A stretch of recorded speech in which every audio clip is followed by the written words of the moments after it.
સો ચાંદની, આપણે વિવાહ marriage bureau તમે ચલાવો છો, જે આઈ ગેસ ગુજરાતી કમ્યુનિટી માટે સૌથી મોટું મેરેજ બ્યુરો છે. સો એને એક્સપિરિયન્સ માટે તમે બોલો મને. એને એક્સપિરિયન્સ તમને જેટલા પણ આ વર્ષોનો થયો છે કે પહેલાં જે હિસાબના મેરેજ થતા હતા અને હવે જે હિસાબના મેરેજ થાય છે, શું ડિફરન્સ આવ્યો છે? પહેલાંના સમયમાં તો હાર્દિક એવું હતું કે પેરેન્ટ્સ આવતા હતા, એ સિલેક્ટ કરીને કહેતા હતા કે આ પ્રોફાઇલ ગમે છે ને વી આર ઇન્ટરેસ્ટેડ, આમાં અમારા દીકરા કે દીકરીની મિટિંગ ગોઠવીએ. અને it was like first meeting, second meeting હોય તો ફાઇનલ હોય તો જ થતી હતી, અને ત્રીજી મિટિંગમાં મોટે ભાગે ગોળધાણા ખવાતા હતા. આ 20 વર્ષ પહેલાંની વાત. ધીરે ધીરે ધીરે સમય બદલાયો છે અને લાઈક હવે એવું થઈ ગયું છે કે છોકરા છોકરીઓ after Covid, specially after Covid, કે છોકરા છોકરીઓ ડેટિંગ પર જવાનું પ્રિફર કરે છે કે વી વોન્ટ કે અમે બહાર જઈએ, અમે મળીએ, અમારે લાઈફ જીવવાની છે, એમાં પેરેન્ટ્સની હમણાં જરૂર નથી. તો આ એક ચેન્જ મોટો આવ્યો છે. અને પછીના રિઝલ્ટ, જે મેરેજ થવા જોઈએ એના રિઝલ્ટ, જે ગ્રાફ અપ જોવો જોઈએ એની જગ્યાએ ડાઉન જઈ રહ્યો છે. સો એટલે તમે હવે એ કહેવા માંગો છો કે પહેલાં પેરેન્ટ્સ પહેલાં મીટિંગ કરતા હતા, પેરેન્ટ્સ જોતા હતા છોકરા કે છોકરીને, અને પછી પ્રોસ્પેક્ટ છોકરા કે છોકરી એકબીજાને જોતા હતા. પણ હવે ઉલટું થઈ ગયું છે. હા. તો શું ઇમ્પોર્ટન્સ છે કે આજે જે પહેલી મીટિંગ થવા જઈ રહી છે એમાં પેરેન્ટ્સોની હાજરીની? સી, આ તમે અરેન્જ મેરેજ કરો છો કે લવ મેરેજ કરો છો, તમારે ફેમિલી સાથે રહેવાનું છે, તો family is important. 100% family important હોય. હવે તમે છોકરા છોકરી મળશો તો you C from your perspective only, કે મને આ છોકરો ગમે છે કે મને આ છોકરી ગમે છે, દેટ્સ ઇટ. કે એની સાથે થોડી વાત કરીને ડિસિઝન લેશો. પેરેન્ટ્સ જે હોય તે તમારા ફ્યુચરને ધ્યાનમાં રાખીને ઘણા બધા ડિસિઝનમાં તમને સપોર્ટ કરશે. 100% ડિસિઝન કેન્ડિડેટનું જ હોવાનું છે, પણ પેરેન્ટ્સનો સપોર્ટ હોય તો એ ડિસિઝન 100% સ્ટ્રોંગ બને છે અને પ્રોપર લેવાય છે. હવે જ્યારે છોકરા છોકરી ફેમિલી સાથે મીટિંગ કરે છે, તો પહેલી મીટિંગ જો ફેમિલી સાથે થાય તો એનો એવો એટલો બધો ઇમ્પેક્ટ પડે છે કે બે છોકરા છોકરી એ બંનેના ફેમિલી એકબીજાને સમજી લે કે ભાઈ અમારી સાથે આ લોકો મેચ થશે, પહેલી વસ્તુ. પછી અમારી લાઈફસ્ટાઈલ એમની લાઈફસ્ટાઈલ મેચ થશે. પછી છોકરા અને છોકરીના જે પર્સનલ ક્વેશ્ચન હોય એ લોકો એ તો કરી જ શકે. અને આ બધું જોયા પછી એક બેઝિક આઈડિયા આવી જાય કે યાર, આ ફેમિલીમાં મારે સેટ થવાનું છે છોકરીના પર્સપેક્ટિવથી, તો મને ચાલશે કે નહીં ચાલશે. એ બેઝિક જો લાઈન આવી જાય કે છોકરાની પણ બેઝિક લાઈન સેટ થાય, તો પછી તમે 2, 3, 4 મીટિંગ એકલા કરો, બહાર જાઓ, એકબીજાની સાથે ડેટિંગ કરો, બધું તમે કરી શકો. પણ જ્યારે પહેલી મીટિંગ એકલી થાય છે તો એ સક્સેસફુલ રિઝલ્ટમાં નથી પરિણમતી. જાણવા બહુ સારું મળે છે. તો એ વાત પર આપણે કોફી પણ લઈ લઈએ. આ કોફી આવી ગઈ છે આપણી, તો કોફી આપી દેશો? સો જ્યારે એક છોકરો અને છોકરી એકલા મળતા હોય છે, તમારા એક્સપિરિયન્સના પ્રમાણે એ લોકો એવી કઈ વાત મિસ કરી જાય છે જે પેરેન્ટ્સો મિસ નથી કરતા? એટલે છોકરા અને છોકરી છે ને આઉટર લુક પર ઇમ્પોર્ટન્સ આપે છે, અને એ આપવાનું હોય પણ એના પર્સન્ટેજ એ લોકોના વધારે હોય છે. એની સાથે વાત કરીને એવું ઇવેલ્યુટ કરે છે કે મારી વેવલેન્થ નથી મળતી, મને ક્લિક નથી થતું, મારું કનેક્શન નથી બેસતું, અને આવું એક મિટિંગ પછી બી 3-4 મિટિંગો પછી પણ આ જ રિઝલ્ટ હોય છે.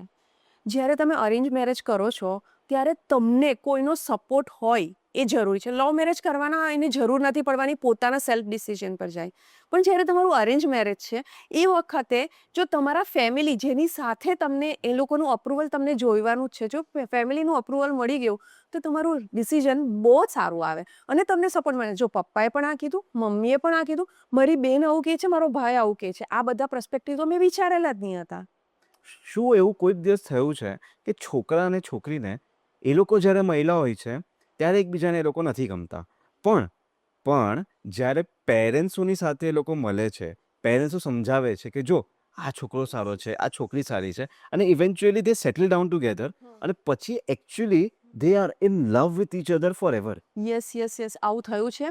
હવે અમે રેન્ડમ એમ લોકોને મીટિંગ કરાવી હોય કે જીદ કરે કે અમારે જ એકલા મળવું છે, મળીને આવે ને નોટ ઇન્ટરેસ્ટેડ, અને પછી 1 મહિનો 10 દિવસ એવા નીકળી જાય કે ભાઈ અમારે નથી આગળ વધવું, અને સડનલી પાછી એક કોમ્યુનિકેશન થાય અને હું જ કદાચ સમજાવું છું અને એ વખતે એ લોકો જો માની જાય છે તો પેરેન્ટ્સ, એટલે મારી પાસે એક્ઝામ્પલ જ છે કે ભાઈ મને એ છોકરી નહોતી ગમી.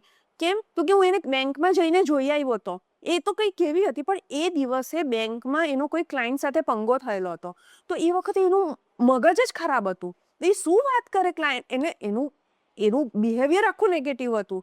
અને જ્યારે ફેમિલી મિટિંગ ગોઠવી તો અરે આ છોકરી છે આટલી સરસ, આટલી સોફ્ટ, આટલી પોલાઇટ. અરે તમે કામની જગ્યાએ જુદા છો, તમે ફેમિલીમાં જુદા છો, તમે ફ્રેન્ડ સાથે જુદા છો.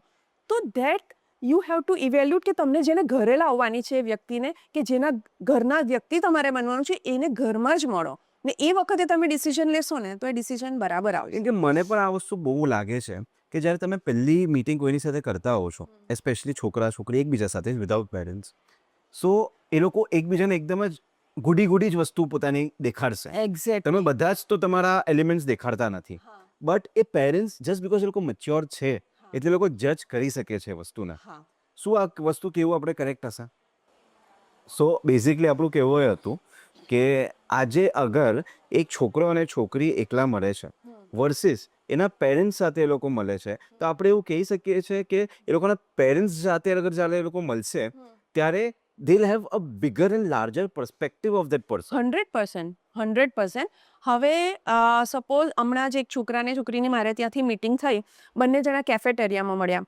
એટલે છોકરી બી એકદમ વ્યવસ્થિત ગ્રૂમ થઈને ગયેલી હતી, જરાક પણ ઝેઝી નહીં, અને છોકરો પણ વ્યવસ્થિત પર્સનાલિટી સાથે આમ પ્રેઝન્ટેબલ મિટિંગ રહી. બોથ વર પોઝિટિવ, અને બંનેવે ઘરે કહી દીધું કે વી આર ઇન્ટરેસ્ટેડ, એટલે ફેમિલીએ તરત ફેમિલી મિટિંગ રખાવી.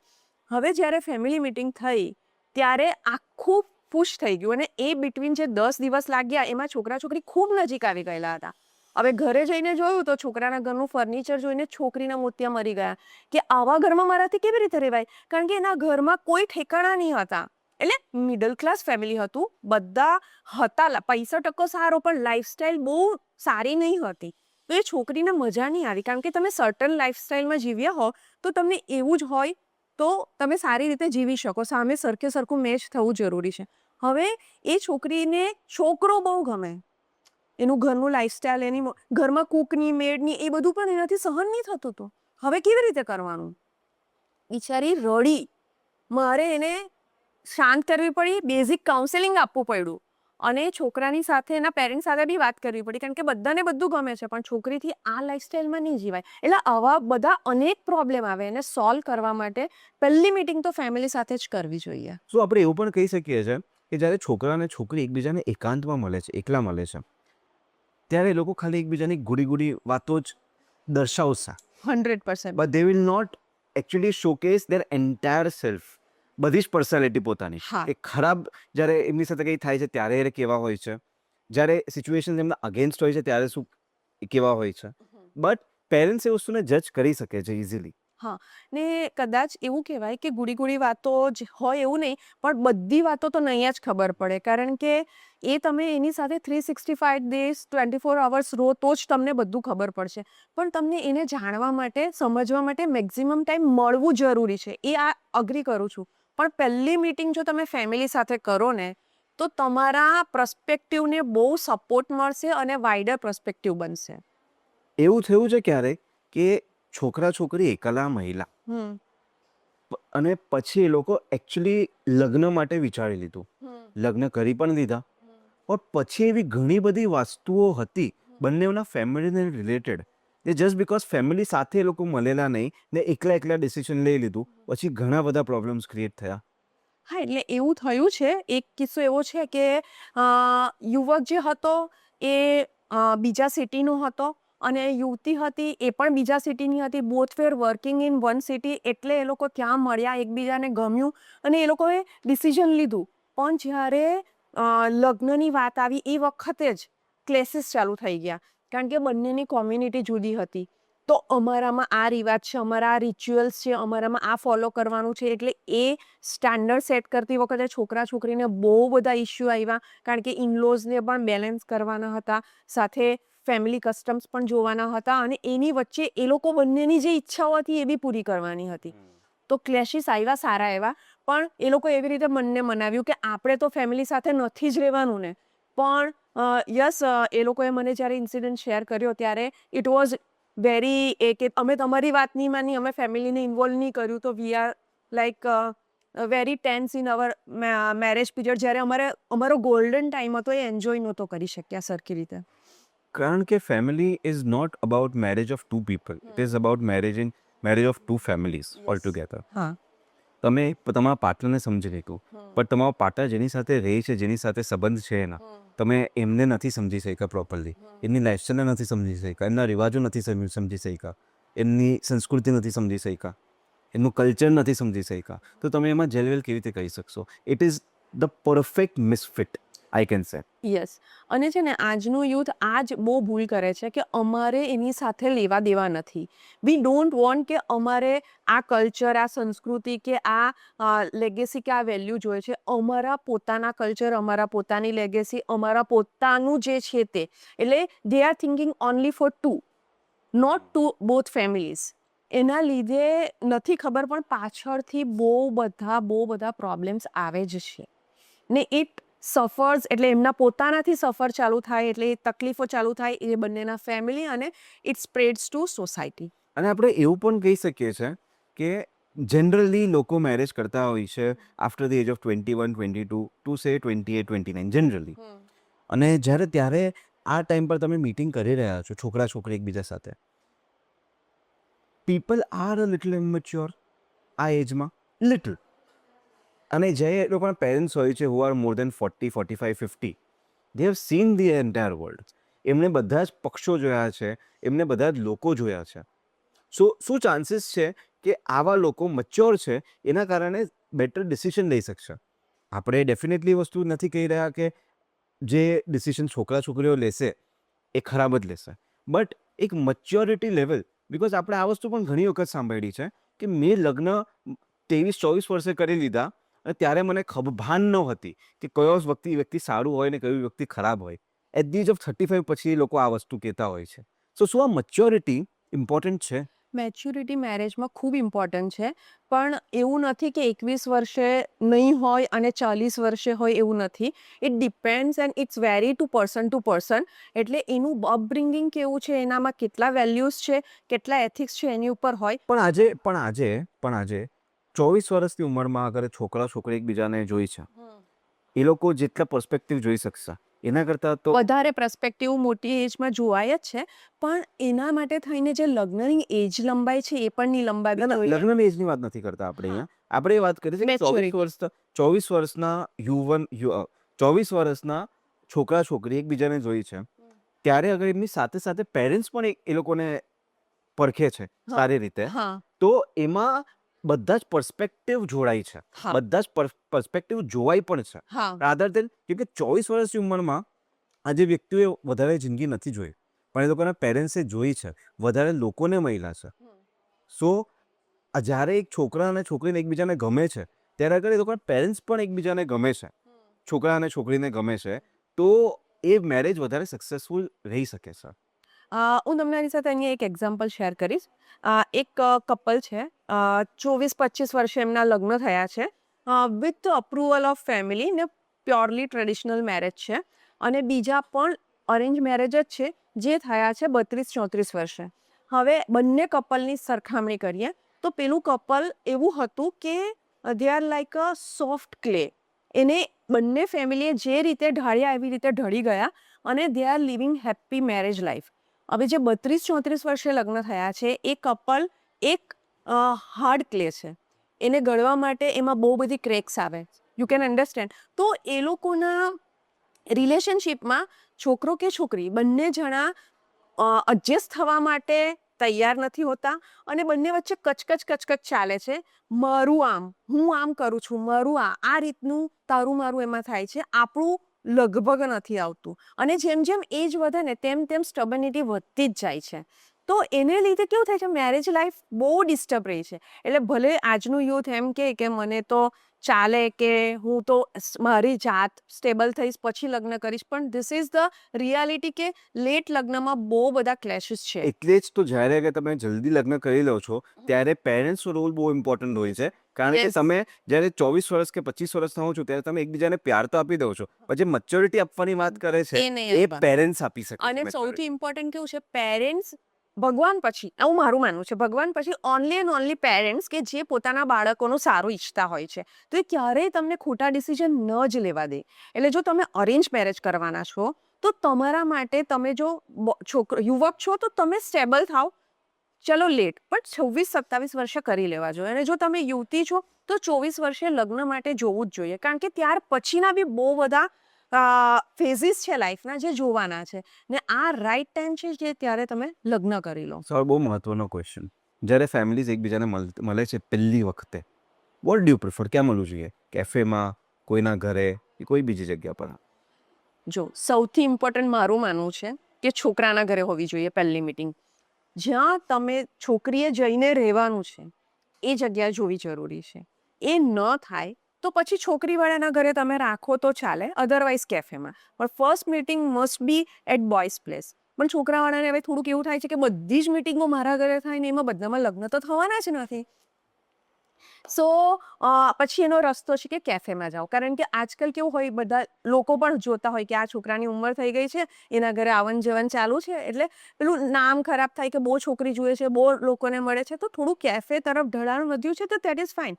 પણ meeting must be with family. It impacts a lot. So જ્યારે આ મીટિંગ થતી હોય છે હા. ત્યારે એવી કઈ વસ્તુ એકબીજાને લોકોએ જોવી જોઈએ જેનાથી યુ કેન એકચ્યુઅલી જજ કે મારે આ વસ્તુ કરવી છે, આગળ વાત કરવી છે કે આગળ વાત નથી કરવી? એટલે જો મીટિંગ પહેલાં તો છે ને તમારી અડધો કલાક 10 મિનિટની નહીં હોવી જોઈએ. Meeting must B in detail, પહેલી વસ્તુ. બીજું છે કે તમારી મીટિંગ હોય ત્યારે મધર સાથે અને ફાધર સાથે વાત કરવી જોઈએ. બંને પેરેન્ટ્સે એકબીજાની સાથે એઝ વેલ યુવક યુવતીએ વાત કરવી જોઈએ, અને ત્યાર પછી ફેમિલીનું ગ્રુપ કમ્યુનિકેશન પણ હોવું જોઈએ. તમે કોઈના પણ ઘરે જાઓ તો તમે ફર્નિચરથી, એ લોકો એમના ઘરે જો કોઈ સર્વન્ટ છે તો એની સાથે કેવું બિહેવ કરે છે, ઘરનું એરેન્જમેન્ટ કેવું છે, એન્વાયરમેન્ટ કેવું છે, થોડુંક તમને ખ્યાલ આવી જાય અને તમને ખબર પડે કે તમે આ માહોલમાં સેટ થઈ શકશો કે નહીં થઈ શકશો. તો this will help you to take your decision 5% or 10% ahead. મીટિંગમાં જ્યારે મેરેજ માટેની આપણે મીટિંગ કરતા હોઈએ છીએ, ફર્સ્ટ મીટિંગ કરતા હોઈએ છીએ, ત્યારે એવો કયા રેડ ફ્લેગ્સ છે જે આપણે ધ્યાનમાં રાખીને તરત જ આપણે ડિસિઝન લઈ લેવું જોઈએ કે મારે તો આ ફેમિલી સાથે કે આ છોકરા છોકરી સાથે લગ્ન નથી કરવા? મીટિંગ વખતે જો તમે એવું જોઈ શકો કે એ સામેવાળા વ્યક્તિ બીજા વ્યક્તિની, કે એમના ઘરમાં મેડ્સ છે કે હોટલમાં વેઇટર્સ છે, બધાની ડિસરિસ્પેક્ટ કરે છે, તો એક રેડ ફ્લેગ છે. જો તમને ફાઇનાન્શિયલ કમ્યુનિકેશન પર જ વધારે ફોકસ હોય, તમારા ઇન્કમ છે કે તમારી પ્રોપર્ટી છે કે બીજી કોઈ પણ એમના પોતાના શોષા પર જ ફોકસ હોય, તો એ એક રેડ ફ્લેગ છે. એ એમના ઘરમાં હોય મીટિંગ અને એ વખતે એમના એલ્ડર્સ હોય, એ લોકોનું બિલકુલ રિસ્પેક્ટ નહીં રાખતા હોય, એ લોકો એક કોર્નરમાં બેઠા હોય અથવા રૂમમાં હોય એવું રાખતા હોય, તો ત્યાંથી પણ એમ વેલ્યુઝ નથી, તો તે એક રેડ ફ્લેગ છે. ઓકે, તો તમે હવે રેડ ફ્લેગ તો કહી દીધા, બટ એવા કયા ગ્રીન ફ્લેગ્સ છે જે તમારે જાણમાં લેવા જોઈએ અને યુ શુડ સે કે ના, this is nice house, this is nice people? હા, આના માટે હું એક એક્ઝામ્પલ કહીશ. હવે ધારો કે વાતમાં વાત નીકળે કે મારા દીકરાને તો બહુ જમવાનું ગમે છે, હી ઇઝ અ ફૂડી, અને છોકરી એમ કહે કે ના મને નથી આવડતું, હા, બિચારી મૂંઝાઈને. અરે કંઈ નહીં, શીખી જશે, નહીં તો હું તો છું જ ને. This is a green flag. ધારો કે એવું કહે કે મારા દીકરાને બહુ ફરવાનું ગમે છે અને તમે બહુ વર્કોહોલિક છો, તો એવા વખતે તમે કહી શકો કે વાઇસા વર્સા, કે ભાઈ અમે છે ને, અમે મેનેજ કરી દઈશું, તમે ફરજો. આવા પેરેન્ટ્સ હોય, આવું ફેમિલીનું environment, it is again a green flag. તમને એમ કે ભાઈ મારે શોપિંગ કરવું છે, તમને શોપિંગ બહુ ગમે છે અને તમારાથી એવું કહેવાય જાય છે કે તમે એવરી મંથ શોપિંગ કરવા જાઓ છો અને તમે બ્રાન્ડેડ શોપિંગ કરો છો, ને એવા વખતે છોકરો કે એના મમ્મી એવું કે અરે મારા દીકરાને પણ ગમે છે, મને જરાક નથી ફાવતું, પણ હું તેને ચોક્કસ કંપની આપીશ. તો this is the green flag. એટલે તમારી રિક્વાયરમેન્ટ મેચ થાય છે, તો તમે એને ગ્રીન ફ્લેગ કન્સિડર કરી શકો. પેરેન્ટ્સને રિસ્પેક્ટ આપતા હોય, કંઈ પણ હોય, તમારા પેરેન્ટ્સને પણ એટલું જ રિસ્પેક્ટ આપે છે જેટલું એ આપવું જોઈએ, તો it is again green flag.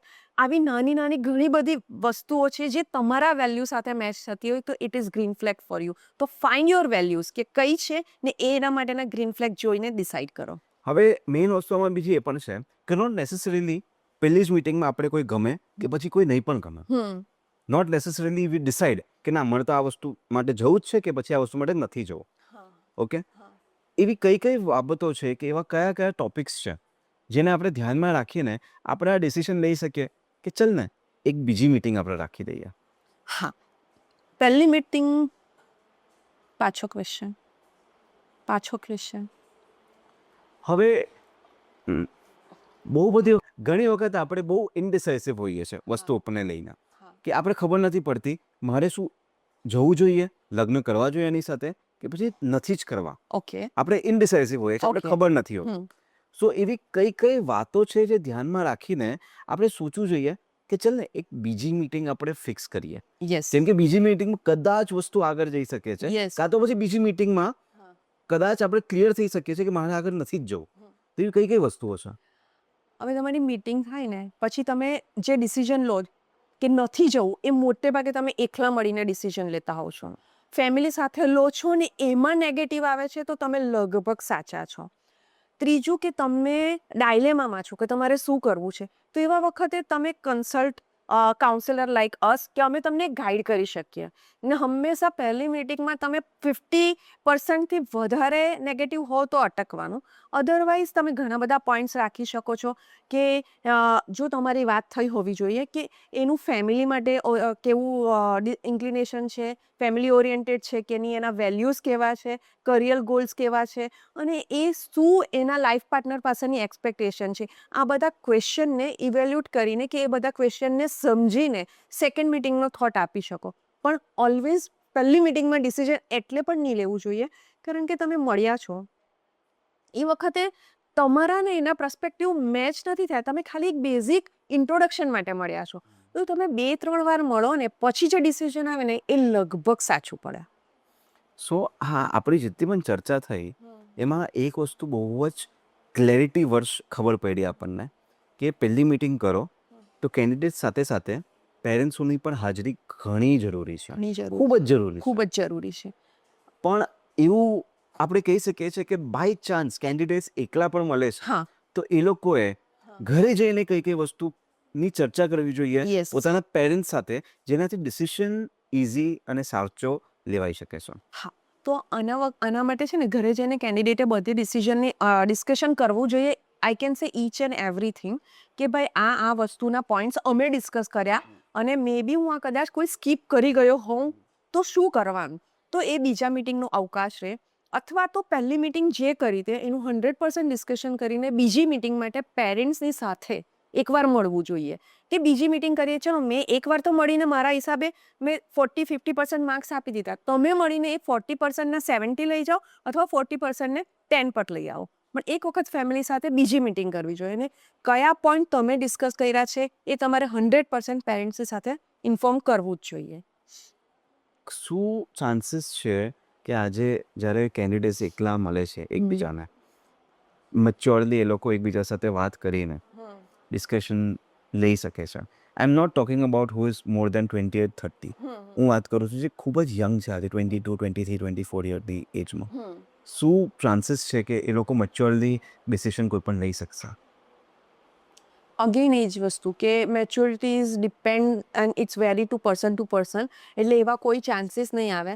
પણ હું એવું કહીશ કે તમારા લવ મેરેજ છે કે તમારા અરેન્જ મેરેજ છે, ગીવ ટાઈમ ટુ કમ્પેનિયનશિપ. એટલે કોર્ટશિપ પીરિયડ જે હોય એ પ્રોપર આપો ને એકબીજાને સમજો as a friend, as a well wisher, as a companion, as a best buddy, as a adviser, બધા રોલ પ્લે કરો. સમજો સારી વખતે ખરાબ વખતે ગુસ્સો આવે છે, અકળામણ થાય છે, એન્ઝાયટી આવે છે, ફેમિલી પ્રેશર હોય છે, વર્ક પ્રેશર હોય છે, બીજા દુનિયાભરના બીજા પ્રેશર હોય છે, પિયર પ્રેશર હોય છે. દરેક વખતે કેવી રીતે એકબીજાને બેલેન્સ કરી શકો છો એ સમજીને જીવનસાથી પસંદ કરો.